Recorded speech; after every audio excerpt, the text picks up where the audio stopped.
Good morning and welcome to Get Enlightened with me, Lauren Scott. Me and Paige Hi, guys. are here with Miss Deborah, the butterfly lady of Granbury. Hi, how are you? Doing well. We're so happy that you're here.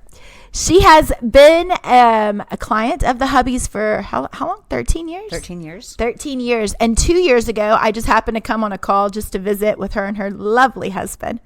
And she was tagging butterflies, tagging monarch butterflies. And I'm like, what is this? What are you doing? I have to do it. So if you've followed me for a while, you've seen the videos. You'll see more of me and Paige doing it later. But we are so excited because the last few years I've been doing my own gardening and she's been helping me like with what I need. So everybody say hello. And you're doing a great job. Everybody say hello to Miss Deborah, the butterfly lady. How do they get in touch with you first? Let's shout that out. Well, I'm Lake Granbury Master Gardener, and we have a Facebook page, Lake Granbury Master Gardeners. Mm-hmm. We stay pretty active on the Facebook page and update what we're doing. All kinds of, with Lake Granbury Master Gardeners, what we do is we teach you how to plant things that will not only survive but thrive in our crazy Texas weather. Yeah. And also we have a website, Lake Granbury Master Gardeners. So what I've done with them is I do a lot of teaching.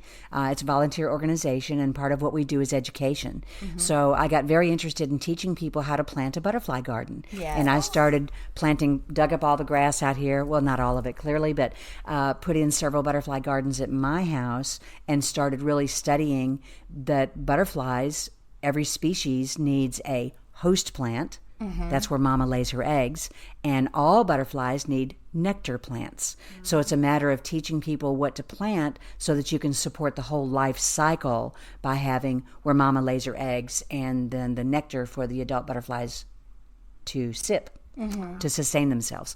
So that evolved into learning more and more about the monarch butterfly and I just became addicted because I fell in love with the monarch butterfly, I sure did, and learned that the monarch butterfly is an endangered species. Yeah, that's wild. Why would that be? So the monarch butterfly mama only lays her egg on milkweed.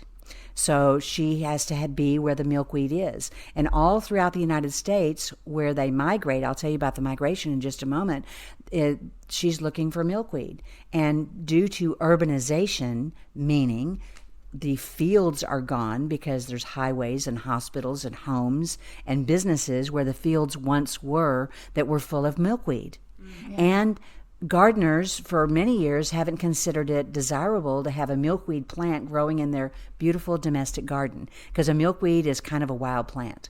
So a native plant. Yeah. So with all of the milkweed being dug up, the monarch butterfly has lost their habitat. So I am now I've joined National Wildlife Federation and monarchwatch.org mm-hmm. to promote people planting milkweed, growing gardens that sustain the entire life cycle of a monarch butterfly. And with that, I've learned about other butterflies as well. So I've got host plants for many other butterflies here in my garden, and it's just fun to watch them fly around. So it's amazing. It's beautiful. What kind of butterflies do you have in your garden? Today, you'll be able to see Gulf fritillary butterflies. Their host plant is passion vine. Oh. And beautiful plant. The purple ones? The big purple, I crazy, love them so much. Crazy plant. Yeah, it's beautiful. Oh. And I've got plenty of it blooming out here I can show you. I also have swallowtail butterflies. Their host plant is dill and fennel. Wow, yeah, those love our like garden. A garden butterfly. Mm-hmm. Yes. I also have queen butterflies and border patch butterflies and pipe vine butterflies because I grow a plant called pipe vine. Oh. That's the host plant for that butterfly. Yeah, it's never that easy, but that one is. Yeah. So in a variety, I have sulfur butterflies. I have a lot of different because I have so much variety in the garden of the nectar plants that you were talking about zinnias. Yes, my zinnias, they started reblooming. So I'll show you a video of my butterfly that I took. But it went from zinnia to zinnia, kind of just fluttered by and then wandered aimlessly. But well, that's what they do. Left. So all butterflies taste with their feet. They don't see very well. So they land on different things and taste it before they actually, with their proboscis, get out and sip the nectar. Yeah. So they're just kind of landing and tasting. Yeah. And see, they have compound eyes. So they see pale blue and pale lavender flowers that they like a lot, like blinking neon signs. Oh, wow. That's interesting. So their colors are different than what we see. They smell. So they smell these different varieties of flowers. Wow. Okay, so in the spiritual world, butterfly itself is a symbol of transformation. Yes, it is. Obviously. What I thought was so interesting when I was looking this up, because I was talking to my mom about tagging butterflies and how we tag them to go down to Mexico. That's correct, right? Yes. And she said, well, how is that when a normal life cycle is really short? So I Googled it. And can you touch on this? Because this last generation, the generation that you tag, right? This is the super generation. The super generation lasts longer than a normal butterflies. I would love to tell you about that. Transformation. So, and that's where gardening comes in too. So let's talk about the life cycle of a monarch butterfly. So first you have mama lays the egg. Mama only lays the egg on milkweed. She's very picky. Mama lays up to 500 eggs on the underside of milkweed. That's very tiny. And after 5 to 7 days, that egg pops and becomes a teeny tiny caterpillar. That caterpillar eats the milkweed. So when you buy milkweed, or any host plant for that matter, and it's all, you see these caterpillars crawling all over it and eating everything, rather than be mad at the caterpillars, celebrate. Yay, you planted the host plant. So you've given them the food that they need. You're supporting the life cycle. Yeah. So the caterpillar eats and eats and eats and eats and eats, and he gets bigger and fatter and bigger and bigger and bigger, and then he crawls away from the milkweed. And he finds a shrub, or underneath one of my lawn chairs, or someplace to make his cocoon. So he spins himself into a cocoon. Do you have some of those in the backyard? I might. We can go look. It'll be like an Easter egg hunt? It'll be like an Easter egg hunt. That's right. We'll check for cocoons and caterpillars. I love that. Yes, of course. So the cocoon will hang there for a while, and about like 7 days. And the cocoon, that's where metamorphosis takes place. So a caterpillar wraps himself, this particular one, in green, bright green covering, and he sits in there and cooks. And metamorphosis takes place where the caterpillar becomes a fully adult grown monarch butterfly. Wow. So 7 days later, the chrysalis, cocoon, chrysalis, opens up, and the fully adult butterfly comes out. It takes about an hour and a half for that butterfly to warm up. It only happens during the day, generally happens in the sunshine. You know, butterflies don't fly at night. Really? They have to have sunshine on their wings to fly. Wow. Oh. Then what do? Take a nap? They take a nap, just like you and I do. Oh, no. They do. So they get up into the trees or the shrubs or whatever, and they fold up, and because they have to have sunshine on their wings to fly.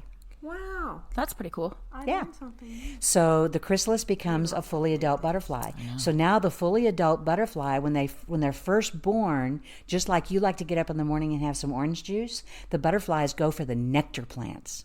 So they will sip the nectar on the milkweed, but they'll also sip the nectar on your zinnias, on your marigolds, on all of your blooming plants that they can get to. Wow. So the little boy on my lemon butterflies, tree, they really like my lemon tree. They love your lemon tree, yes, when it's in bloom. Yes. So now their job, when the little boys born and little girls are born, little boy's job is to find as many girlfriends as he possibly can.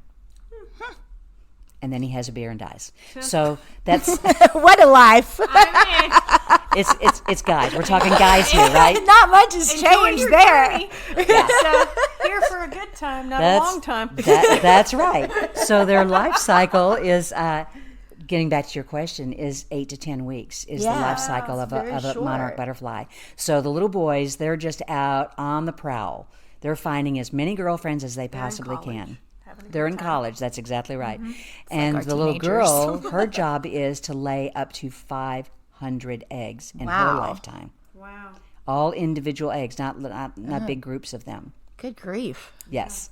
So And they have the same life cycle except for this last generation? yes. So they all have the same life cycle. So let's go back to let's go to Mexico. Okay. So first of all, a monarch butterfly is the longest migrating insect in the world. Okay. A monarch butterfly migrates from Mexico to Canada. Wow. Now it's multi-generational because they only live 8 to 10 weeks. So they come out of hibernation, they mate.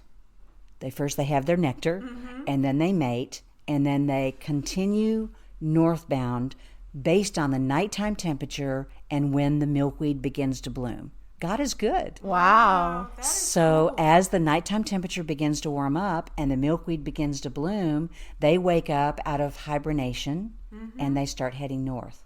So multi-generational. So they're all the way up in Canada, and as that nighttime temperature begins to get cooler and the milkweed stops blooming, they turn around and head south.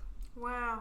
So I'll get a little bit ahead of myself, but the butterfly that comes back to Mexico is 4 generations removed from the one that left. That's what I was thinking, because then you would go and I guess one butterfly would die and the other one would continue on with your journey. Yes, Mama lays her eggs and she doesn't tend the eggs. She's gone. Oh, and then those she keeps on going. So then those continue to go north. Wow. That is so cool. It's the only insect that is a two-way migration. The longest migrating insect in the world from Canada to Mexico, the only insect that does a two-way migration, Mexico, Canada, and back. Wow. Wow. So all of the butterflies, it is. So all of the butterflies that are east of the Rocky Mountains end up funneling down through North Texas, down through Texas, down to Mexico. They get into central Mexico and the Oromel fir trees in central Mexico. West of the Rockies, they go down to Baja California. Wow. So everything on the East Coast, if they're on the far East Coast, right on the coast, then they just travel down to Florida and end up in Florida, sometimes in the Keys. Wow. Everybody else comes to North Texas. This big funnel, if you look at a map of the United States. Why is that? It's just instinctual. That's cool. That's interesting. It is. North Texas is the epicenter of America. You could say that. So my goal, I'm so glad you said that. So my goal is to, here in Granbury, because North Texas is such a great place to watch the migration, is to have Granbury be on the map for being a place to watch the monarch migration in the fall. Oh, I love this. So Everything comes together in Granbury. it does. See? Who knew? Who knew? Who knew? Who knew? So I've been working with the National Wildlife Federation, and they have a program called the Mayor's Monarch. I'll get there in a minute. Probably another M. It is another M. Yes. So what you do is you go, somebody like me that's a master gardener and a monarch butterfly specialist, I go to the city, and with this certificate that I get the mayor to sign up to agree to support the monarch migration. And has he been supportive of that? 3 years in a row. Monarch migration. I bet Yes. that's what it's Yes. called. So 3 years in a row, we've gotten the mayor, Granbury mayor, to agree to support this migration. So June or July, we have a proclamation from the mayor that is Milkweed Month. So that makes sure that everybody gets their milkweed in the ground, that it's growing and it's ready for the fall migration. Wow. And in October, 3 years in a row, the city of Granbury has been declared as Monarch Migration Month. Wow, I love that. So we've had these proclamations from the mayor now for 3 years in a row. Wow. That is very cool. It Good is for very you. cool. Yes. So, what got you into butterflies? It's hard to know. I just gardening through Master Gardeners, and I just was interested in butterfly gardening. So the more you get into, if I want this butterfly, I see a beautiful butterfly flying by, and it's like, I want that in my garden. How do I get that in my garden? I have to romance that monarch to come to my garden by planting her favorite flute. Ooh, hence the reason romancing the monarch. There you go. There you go. So you plant the host plant. You figure out. You go on the internet and you figure out what is the host plant of this Gulf fritillary butterfly because it's so beautiful. Oh, It's passion vine. Wow, that's a beautiful plant. They I are have to so have cool some. looking. They are really cool looking. Giant swallowtails. Now Yeah. that's a beautiful butterfly. I want those. Yeah. What do I have to do? I have to plant dill, fennel, and parsley, because those are the host plants for that species. So That's so pretty. it is so pretty. Just on your little So- herb garden. How beautiful. Well, and I believe in companion planting. So Yeah. I've always planted herbs along with my other plants. She's the one who taught me about companion planting. Oh, We did talk perfect. about that before. You're right. So, for instance, For my fall, tomatoes. for my I have a spring big garden. too. Yes, for tomatoes. So if you want your tomatoes to be even better, then you plant everything around the tomato that you eat with the tomato. Right. So you plant basil, thyme, garlic, and all of those things around your tomato plant. They make the tomato plant sweeter, and they keep a lot of the bugs off your tomatoes. Yeah. So how fun is that? It is really cool. Yeah. It was really cool to see like how different bugs attracted to like the one companion but helped with the other one. And Yes. like you know that you're going to lose one out of the 2 or 3 that you put in there, but that's okay. You know what I mean? Like Yes. it's very interesting when you get back and when you really start studying and learning. I went down the rabbit hole of gardening. Gardening is great. Paige I has love been gardening. gardening for years. Yeah. I mean, So it's just been so But it's cool. joyful for one It thing, is. and it's It's you know so you're neat giving watching back to the something earth, grow. and yes, it's just Well, then and there's it- just nothing like it too, as far as food goes. as absolutely. growing your own. Oh, absolutely, Like, absolutely. There is a big difference. But there's in nothing taste. like we sit out here in the morning with our coffee and we watch the butterflies. beautiful. Kind of float down from the trees, Mm-hmm. and they get on all their nectar plants. I mean, that's just it gives me joy. beautiful. There's like this big yellow butterfly that just flutters on by. And sulfur. He goes to a what? A sulfur. See, a sulfur. I don't know. But I know now Speaking because to the microphone. I'm smart now. Yes, yes. So, so of all the different butterflies, but let's get back on why does that last generation live so long? Yes. So now we're coming down. We've got butterflies coming into North Texas right now. This is late October, almost November. So we're kind of in the middle toward the end of the monarch migration. So what happens is we're getting generation number 3 that's drifting into North Texas. Those mamas are laying eggs on our milkweed. So those babies that are born are the ones that we tag. That's the super generation. We put a tag on them. They fly down to Mexico, and they hibernate for 4 to 6 months. Then the math works. Wow. Now I've got a generation that's living for a long time because most of it's in hibernation. Yeah. So all they do is have to be born and get to Mexico. So every that's not a bee, that's a butterfly. Every butterfly born in North Texas goes down to Mexico. Pretty Right? much. Yeah. Yeah. And some north of us as well, because sometimes they'll get up if the storms are coming in. They'll get up and they'll get up into the jet stream and book it down there. They can go pretty fast. That's pretty smart. Like right They're like now, little we're not turtles in seeing a the lot of ocean. butterflies because we've had a prevailing south wind, so it's holding them up north of us. So I understand tomorrow we're supposed to get storms and maybe some north wind.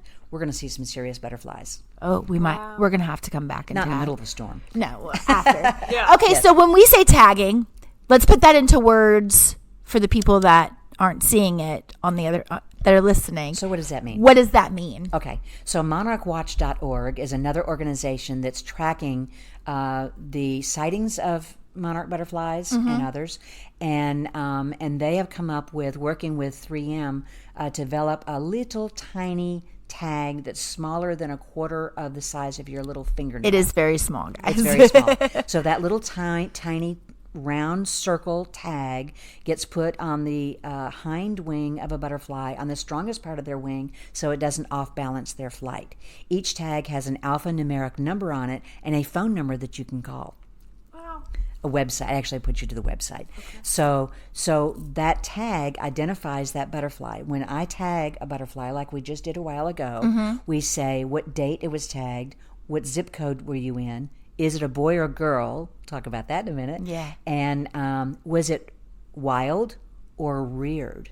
So what happens during, for instance, Romancing the Monarch Butterfly Festival and the one they do in Acton is you release live butterflies because it's really fun to do that. Yeah. So you release those live butterflies. Well, where do they come from? So there are farms that raise butterflies in captivity, and as soon as that butterfly comes out of the chrysalis and is born, they're immediately put into a vellum, kind of a see-through envelope, and they're chilled. They're put into hibernation. So that kind of hibernates them. Right. Wow. So they're chilled, and then you order these butterflies and pay a lot of money for them. But so you get these butterflies still chilled, and you have to. You're taught how to warm them up slowly so that they will fly out of the envelopes when you have your countdown to release the live butterflies. Now, those butterflies, when they're tagged, those are reared, not wild. There's a lot of conversation out there about, do the reared butterflies know how to migrate? Yeah. Yeah. It's a conversation. So, for instance, I was telling you earlier that I picked up a butterfly that I tagged 21 days ago. I picked it up 1.5 miles away from where I tagged it. It's a little boy. So it's not really migrating, or is he just kind of hanging out? There's a lot of milkweed blooming right now. Yeah. And there's a lot of nectar plants blooming right now. Was he just hanging out finding girlfriends? Oh. Will he migrate, or will he stay here?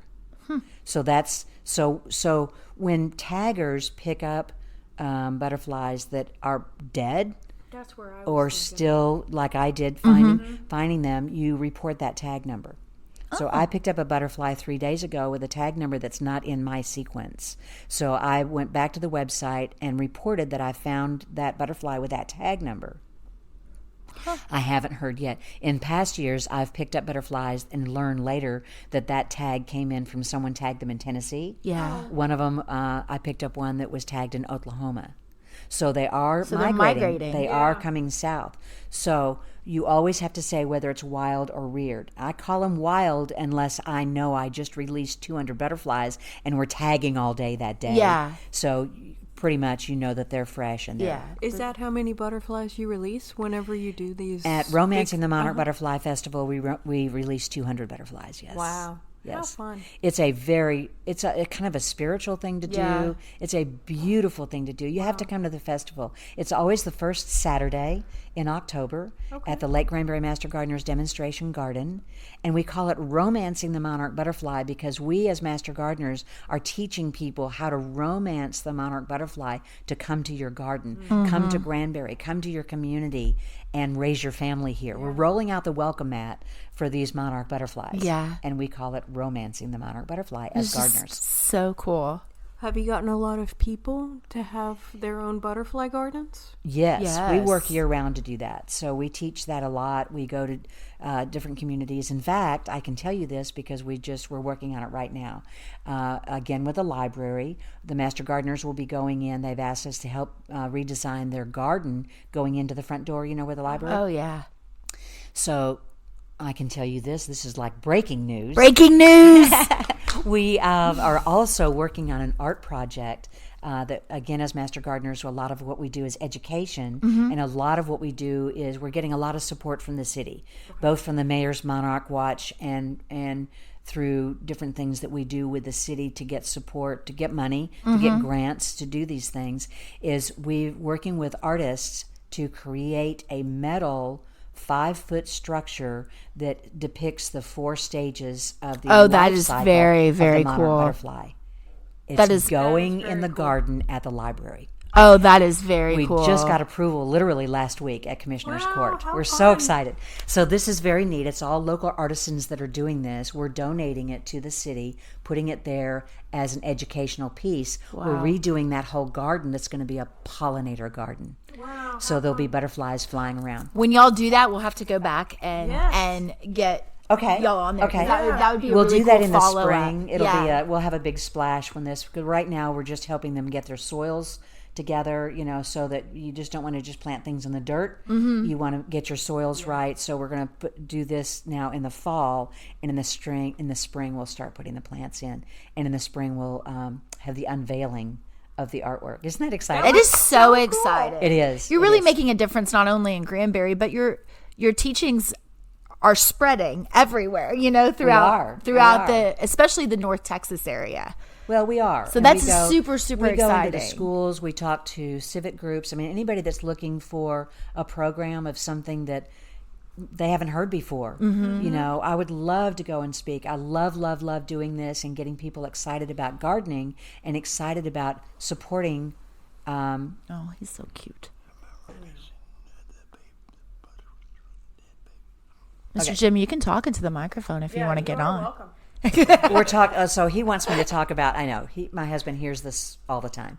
So you were asking earlier about all the other orange butterflies in my garden. Yes, I have a lot of orange butterflies in my garden. Yes, you do. So why aren't we tagging them? Yes, that's a good question. Good question. I have a lot of queens out here. So a queen butterfly looks a lot like a monarch. It's orange. It has black veins through it. It has white dots on the wings, and they're beautiful. But they're not monarch butterflies. And here's what I think. Nobody told me this. This is just what I think. When the birds go to school, because birds eat butterflies. Yes. So when the birds go to school, they know, they learn, they miss that day at school, it's going to be a tough life. But they learn that if you eat an orange and black butterfly with white dots on its wings, you're going to die. See, that's wild. Why is that?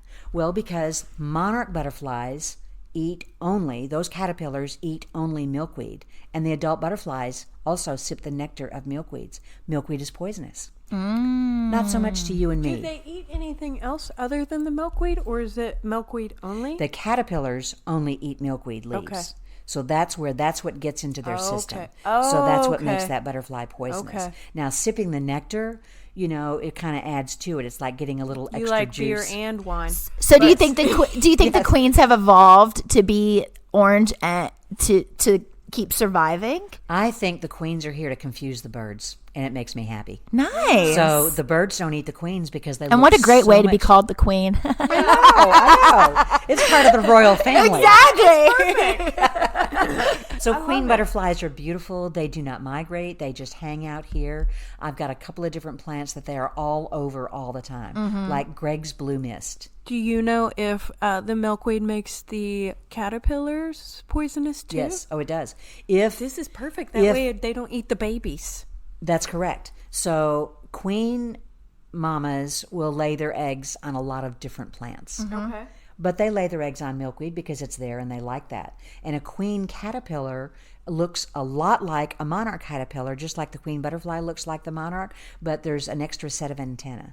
Wow. The colors are the same. So if you show me a picture of a queen butterfly caterpillar and a monarch caterpillar, I can show you the difference. But again, it confuses the birds.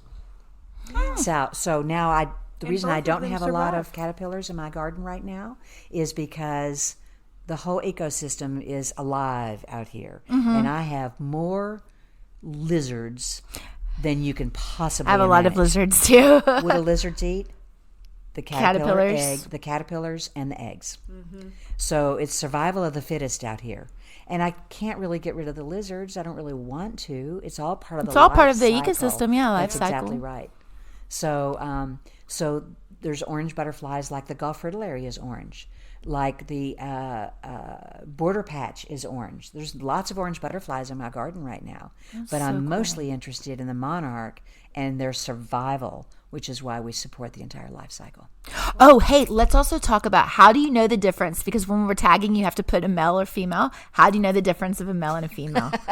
That's the fun part. That's the fun part. So nature has all these disguises. So on a monarch male butterfly, on the lower, called the hind wings, they have these dots called testes.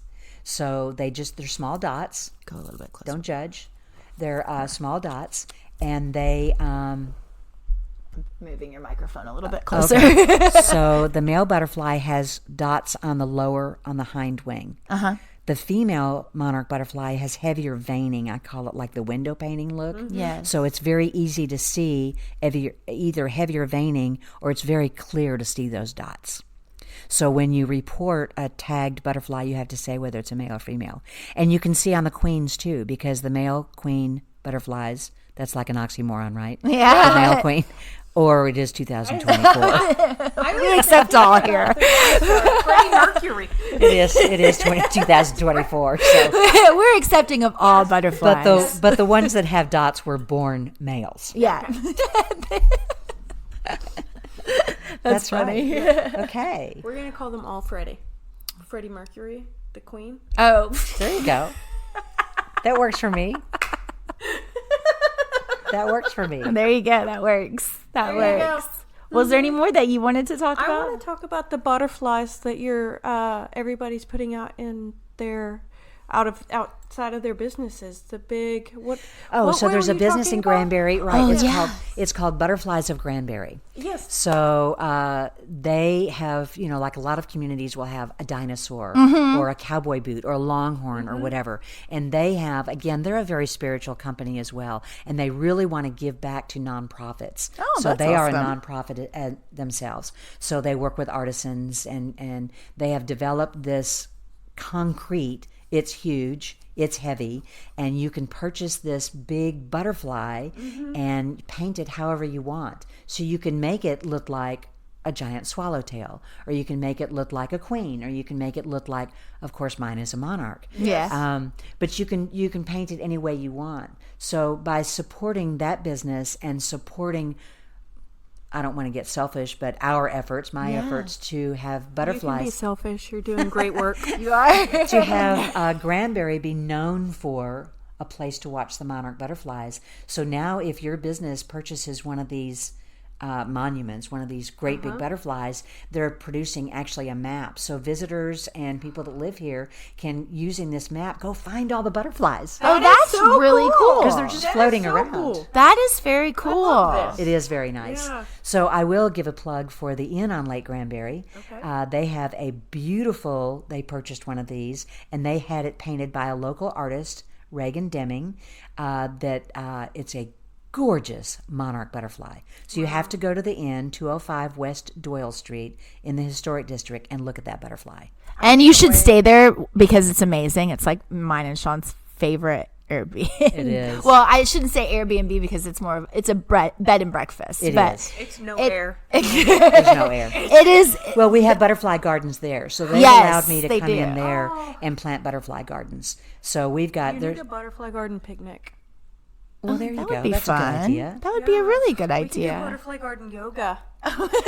You could. Well, you can do that in the Lake Granbury Master Yeah, Gardeners in the demonstration garden. garden. Oh my gosh. We do picnics out there. We do butterfly tagging out there. We do, if you want to come out there and do a podcast sometime, we can do that. Yes, I would love to. Yeah. So we talk about, like coming up in about a month, we're going to start cutting down all of our tropical milkweed.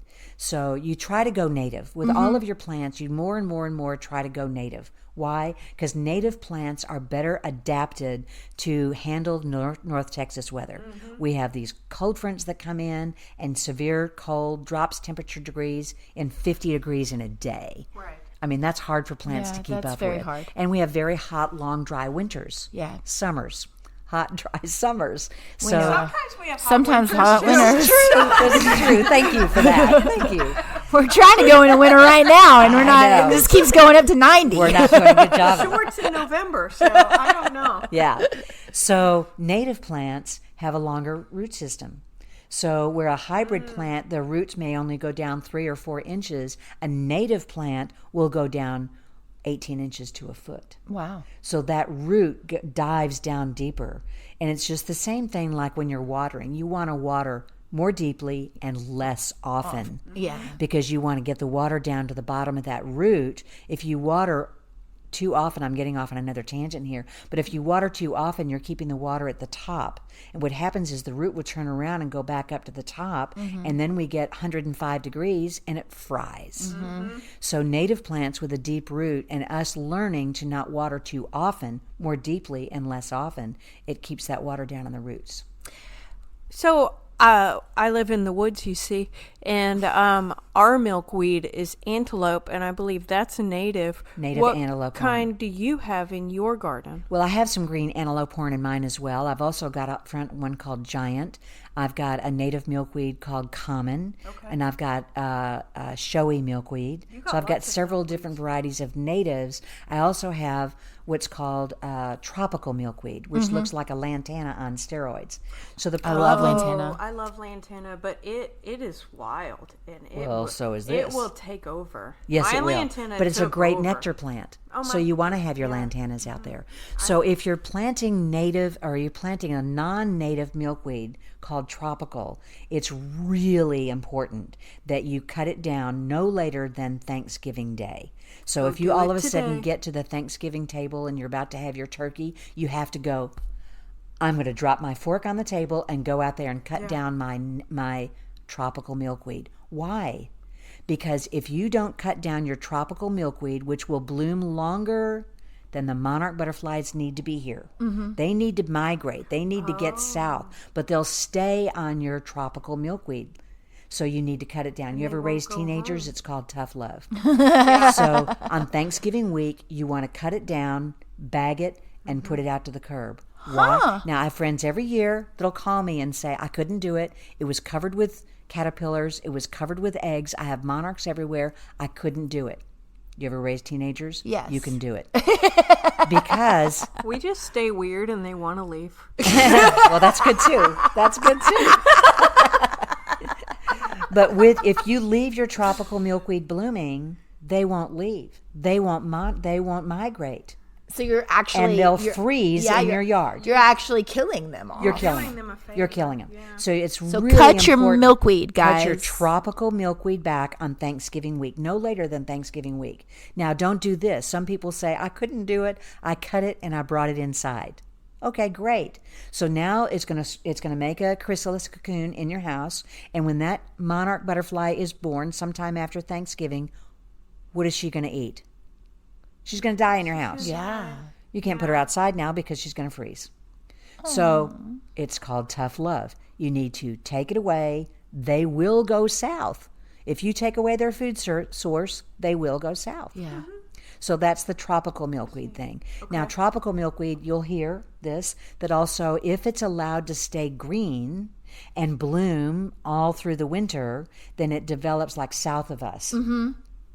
Then it develops an enzyme with a word that's like Way long. that it's OE. So it gets this disease called, or this enzyme in it called OE, which kills the monarch butterfly butterflies. next spring. That's nature's way of telling them to go home. Well, that's right. yeah. So in North Texas, our tropical milkweed always dies back in the freeze. Yeah. So we try to teach people to plant responsibly and cut it back so the migrating monarchs will leave. Number two, so that it doesn't develop OE. Wow. So Either way, they're going to die. You might as well just let them go back to Mexico. just go to Mexico. Go have your fiesta. Exactly. I would like to go to Mexico. I would like to go to Mexico. Who doesn't want to go to Mexico in the wintertime? I want to fly to Mexico today. Yeah, exactly. Well, some of them are flying to Mexico today. Can we hitch a ride? Yeah, I know. That's what I was going to say. Well, thank you so much for being on. And thank you for really... Talk about the release of the hospital. Oh, we do a really cool thing. So let's talk all about it. butterfly releases are joyful. I mean, it's just a very spiritual and joyful thing to do. So I've been working with the last 5 years with the Lake Granbury Medical Center in their neonatal center. And they are the most loving people I've ever met in my life. They are. And they want to have some kind of celebration of life for the babies that didn't make it that year. Oh, I love that. From So- somebody who's had 4 miscarriages, I think that is Yes. absolutely beautiful. It is absolutely beautiful. We do it the week after we do Romancing the Monarch Butterfly. We do it in the demonstration garden, Lake Granbury Master Gardeners, and it's really their event. But, they come out with these families, and some of them do have children, other children that have lived. And it's a very joyful, beautiful. spiritual event that we do for them. So That's really nice. it's such a pleasure to be able to do that for them and to give something back to these families. Yeah. That's I so wouldn't mind nice. helping with that next time you put that on. In Okay, form or Lauren, fashion. I'll let you know. Let me know, because that's really something that's needed and people don't really think about. Well, and it's the something we do closure. in the community. It is some kind of a closure, but But it's also such a beautiful form of transformation. it is. And metamorphosis. It is. Okay, I'm going to tell you one short story then. So sometimes you get the same family that'll come back year after year. So this beautiful family with a little boy came back, and I recognized that they had been there the year before, and we do the butterfly release. Now, we don't tag those butterflies because I can't I can't do it. Yeah. You know, we're releasing these butterflies, and it's all for a It's a different memory. reason. Yeah. Yes, so we're not going to yank them out of the air and tag them. Yeah. So this woman was standing there, and a butterfly landed on her shoulder, and then another butterfly landed on her shoulder. So yes, That's so two babies. We teach the kids that are there, if they want to know the difference between a boy and a girl butterfly, so they can see that. So she was just thrilled that these two butterflies had landed on her shoulder. So she was sitting down. One of the little boys came up and said, "Oh, let me tell you if that's a boy or a girl. Oh, that's a boy, and that's a boy." Oh, had she lost two If I can get boys? through this. Yeah. The woman lost twins, Two boys. boys.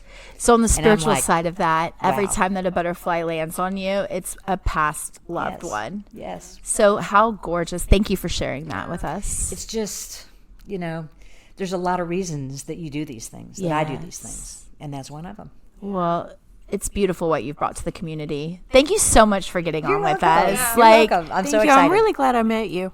I'm glad I met you. well, You've y'all got a good better. spirit. Yeah. I'm glad that I met all of y'all. Yes. Yeah. But thank you for sharing everything, and reach out to her if you're in this area, because what she does is so amazing with the butterflies. If you have lost a child, I think that would be how can somebody who is in this area get a hold of to do the butterfly release for losing a child? Well, I guess contact Lake Granbury Medical Center, Okay. or contact Lake Granbury Master Gardeners or me, Deborah Rollins, in person, and I can let you know when we're doing that. Okay. And I will stay up to date on that as well. Okay. Because So I we really always, think that it's going to be the that's- second Saturday of every October. Okay. That's usually. There's a lot of October things for us. Do you think that's because it's our birthday month and we're magically being transformed? Yes. I love the way you work that in. So when's your birthday? October the 21st. Ah, Mine's October 13th. oh my gosh, both of you. Yeah. Okay. Yes, you're in your transformation. We are, Yes, you are. we're always transforming. Metamorphosizing. Yeah. Yes. Our son is October the 31st. Yeah, we have a son that's a pumpkin. Halloween baby. Yes. Talk Yes. about transformation. Sometimes he's a jack-o'-lantern, sometimes he's a pumpkin, and sometimes he's a witch. It all depends. It probably changes daily, hourly. Yes. Yes. Well, thank you for getting on with us. It has Thank been a you. pleasure. Thank We're you. going to go tag. Okay. So thanks for listening to Get Enlightened with me, Lauren Scott. Thank you, Miss Deborah. And thanks, Paige. Okay, thanks. It really was a pleasure meeting you. Pleasure meeting you. Bye, guys. Have fun.